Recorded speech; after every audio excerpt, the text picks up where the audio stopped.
हर हर महादेव। आप सभी का मेरे चैनल पर स्वागत है। आज हम बात करेंगे कुंभ राशि फल की, यानी कि कुंभ राशि के जीवन में केतु के कारण क्या बदलाव होने वाले हैं, यानी कि कुंभ राशि पर राहु और केतु के गहरे असर की आपकी ज़िंदगी पर 18 महीनों में क्या बड़े बड़े बदलाव होने वाले हैं। आपको बता दूं, राहु केतु 18 महीनों तक यानी 1.5 साल तक एक ही राशि पर टिके रहते हैं। जैसे शनि 2.5 साल, गुरु 1 साल, बट राहु केतु पूरे साल। दोस्तों, राहु केतु यह कोई साधारण ग्रह नहीं है। यह छाया हमारी स्थिति को बदल देती है। हमारी दिशा ही नहीं, हमारी दशा भी बदल देती है। राहु जब सेकंड हाउस में बैठता है तो सबसे पहले आपकी वाणी पर असर डालता है, आपकी बोलने की कला को शार्प बनाता है, आपकी जुबान में तेजी, चतुराई, चालाकी ला देता है। यह बोलता है कैसे बोलना है, आपको क्या कहना है, यह राहु ने सिखाया है। लेकिन दोस्तों, राहु सिर्फ देता ही नहीं है, राहु फंसाता भी है। जिसकी कुंडली में राहु थोड़ा नेगेटिव था, उन लोगों को राहु ने गलत संगत में डाला होगा। जैसे खाने पीने की गलत आदतें, ज़्यादा शराब पीना, सिगरेट पीना, दोस्तों फालतू वक्त बिताना, बहुत कुछ सोचना, वक्त किसी एक चीज़ पर ध्यान न लगा पाना।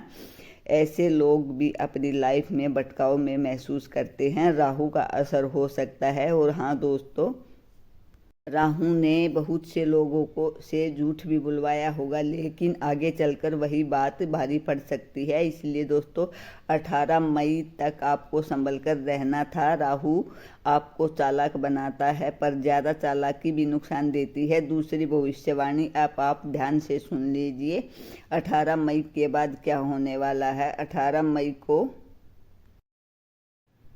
राहु आएगा आपकी कुंभ राशि में, यानी पहले भाव में केतु चला जाएगा आपके 7वें भाव में। अब आप सोच रहे होंगे, राहु तो अभी सेकंड हाउस में था, अब सीधे फर्स्ट में कैसे आ गया। दोस्तों याद रखिए, राहु और केतु हमेशा उल्टी चाल चलते हैं। जहां बाकी ग्रह एक के बाद एक घर में आगे बढ़ते हैं, राहु और केतु पीछे की तरफ चलते हैं। अब बात करते हैं असली असर की। राहु आपके पहले भाव में आता है तो यह आपके मन और सोच को बाधित करता है, सीधा असर डालता है। और क्योंकि यह छाया ग्रह है, भ्रम पैदा करता है। अब चंद्रमा हमारा मन है और राहु भ्रम है। जब राहु चंद्रमा पर गोचर करता है तो मन को उलझाता है। इसका मतलब है आपको सोचना ज़्यादा होगा, लेकिन कंफ्यूज भी बना रहेगा। इसलिए सबसे ज़रूरी बात यह है कि किसी की बातों को जल्दी से मत आना, और कोई कुछ कह दे तो उस पर आंख बंद करके भरोसा भी मत करना।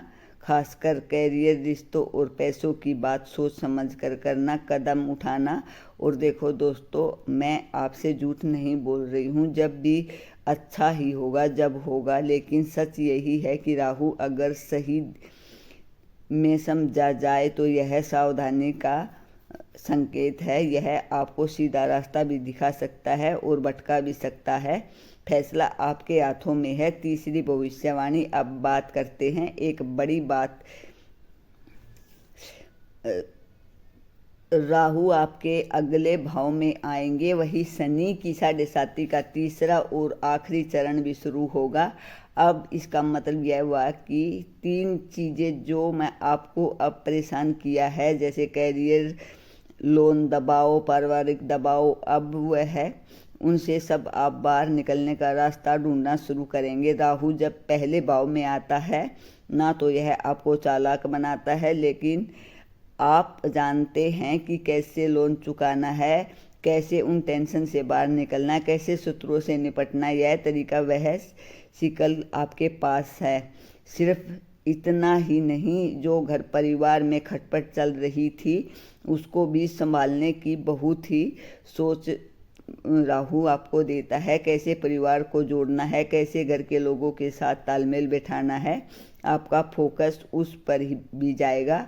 और दोस्तों, सबसे खास बात, राहु जब चंद्रमा पर असर करता है तो चंद्रमा की जो 64 कलाएँ हैं वह धीरे धीरे आपके अंदर जागृत होने लगती हैं। खेल कूद, एक्टिविटी, नई चीज़ों में हिस्सा लेना।